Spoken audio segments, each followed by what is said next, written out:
11 η ώρα. Πούντος αυτός. Θα έρθει ρε Σαμπρίνα μου, μην κάνεις έτσι. Πότε, στις 6 το απόγευμα, εγώ με το πρωί απίκος. Βαμμένη, χδυμένη, έτοιμη.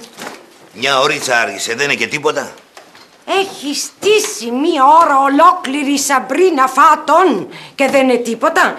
Ποιος είναι αυτός για να το περιμένω εγώ? 20 χρόνια έχω στην πλάτη μου πρώτο όνομα.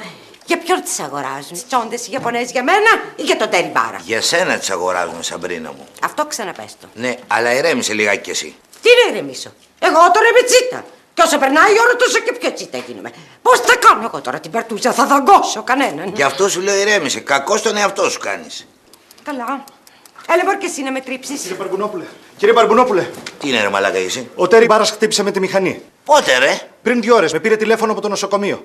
Έχει χτυπήσει το κεφάλι και έχει σπάσει το ένα χέρι.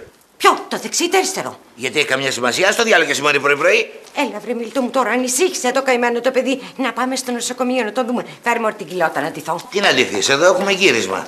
Τι γύρισμα, χωρίς τον Πάρο, τι γύρισμα να γίνει? Ποιος θα με πλακώσει μόνο μου, θα πλακωθώ. Θα κάνουμε κάτι άλλο ρε παιδί μου. Με ποιον?